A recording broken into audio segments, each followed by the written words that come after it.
What if the whale wasn't the most disturbing part of Jonah's story?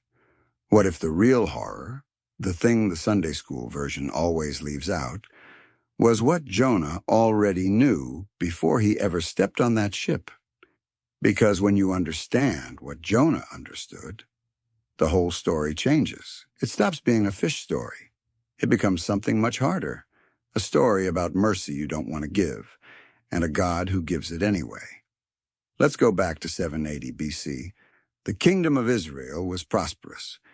King Jeroboam II was on the throne. Israel controlled the trade routes. The economy was good. And into this moment of national confidence walked a prophet named Jonah ben Amittai, a man from Gath Hepher, a small town in Galilee. He wasn't a nobody.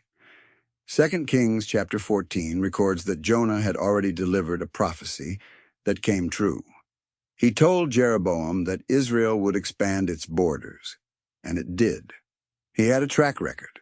He was the kind of prophet kings actually listened to. Then the word of the Lord came to him, and it wasn't comfortable. Go to the great city of Nineveh, preach against it, because its wickedness has come up before me. Nineveh, the capital of Assyria. Say those words to an Israelite in 780 BC and watch the color drain from their face. The Assyrians were not simply a rival nation. They were the dominant terror state of the ancient Near East. They had industrialized cruelty. Assyrian kings wrote about their conquests, not privately, in hushed tones of shame, but publicly, carved into palace walls for everyone to see. They described flaying captured kings alive. They built pyramids of skulls outside conquered cities as warnings. They impaled people on poles and left them at city gates. This was not ancient propaganda from their enemies. This was Assyrian self-reporting. They were proud of it. And God wanted Jonah, one man, no army, no diplomatic protection, to walk into that city and tell them they were finished. Now here is the part that most people miss. Jonah didn't just hesitate. He didn't pray about it for 3 days and reluctantly say yes. He ran, hard, fast, in the opposite direction. He went to Joppa, bought a ticket on a merchant ship bound for Tarshish, modern-day Spain, approximately 2,500 miles in the opposite direction. He found the farthest place on the known map and booked passage there. The easy interpretation is that Jonah was a coward. But Jonah himself, later in the story, tells us exactly why he ran. And it has nothing to do with fear for his own life. He tells God in chapter 4, verse 2, I knew that you are a gracious and compassionate God, slow to anger and abounding in love, a God who relents from sending calamity. Read that again slowly. Jonah ran because he knew if Nineveh repented, God would forgive them.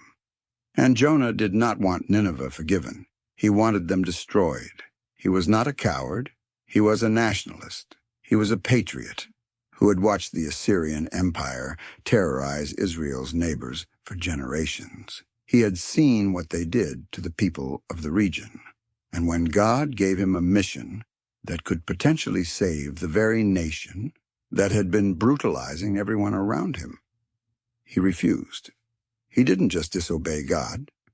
He bought a ticket to Spain to get away from God. So God sent a storm. The book of Jonah says the Lord hurled a great wind onto the sea. The ship was in danger of breaking apart. The sailors and experienced Phoenician mariners who had seen a rough water before were terrified. They cried out to their gods. They threw cargo overboard to lighten the ship. They were doing everything right, and below deck, Jonah slept. There is something almost surreal about that detail. The man running from God on a ship God is destroying, asleep. The captain came down personally to wake him. How can you sleep? Get up and call on your God. Maybe he will take notice of us so we don't perish. They cast lots to find out who was responsible. The lot fell on Jonah. He told them the truth. I am a Hebrew. I worship the Lord, the God of heaven, who made the sea and the dry land. And in that one statement, the sailors understood exactly what was happening. They were caught in the middle of a conversation between a prophet and his God. This was not a weather event. This was personal. "What should we do with you to make the sea calm?" they asked. Jonah told them to throw him overboard. The sailors, and this detail matters, didn't want to do it. These were not cruel men. They tried rowing to shore first. The storm got worse. They prayed to Jonah's God, asking for forgiveness, and then they threw him in. The moment Jonah hit the water, the sea went calm. Completely. Immediately. The sailors were so shaken that they offered sacrifices to the God of Israel right there on the deck of a Phoenician merchant vessel. That is the secondary miracle of the Jonah story. The people whose lives were supposed to be destroyed by Jonah's disobedience ended up worshiping the God he was running from. And then the fish came. The text says God provided a great fish to swallow Jonah. He was inside it for 3 days and 3 nights, in total darkness, in the digestive system of a sea creature. And from inside it, he prayed. The prayer in chapter 2 is not the desperate prayer of a man begging to survive. It reads more like a man who has hit bottom and finally stopped arguing. He quotes Psalms back to God. He says, "What I have vowed, I will make good." He stops running in his heart before he ever stops running physically.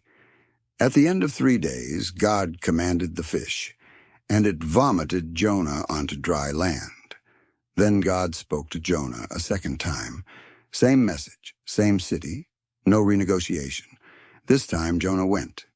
He entered Nineveh, a city so large it took 3 days to walk across it, and delivered his message. 8 words in the Hebrew. 40 more days and Nineveh will be overthrown. That was it. No elaboration, no altar call, no extended sermon series. And Nineveh believed God. The text says the people from the greatest to the least declared a fast and put on sackcloth. When word reached the king, he rose from his throne, took off his royal robe, sat in the dust, and issued a royal decree demanding that every person and every animal in the city fast and pray and turn from violence. The most powerful man in the most powerful empire on earth, sitting in the dust, hoping for mercy he knew he had not earned. When God saw it, he relented. He did not destroy the city. And Jonah was furious. He sat outside the city on a hillside and told God, essentially, "This is exactly what I was afraid of.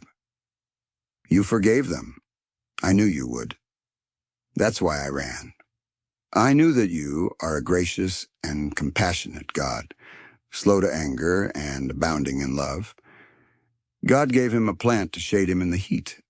Jonah was happy about the plant. The next day, God sent a worm to kill the plant. Jonah was angry enough to die, he said, over the death of a plant he hadn't grown, that appeared overnight and had lived one day.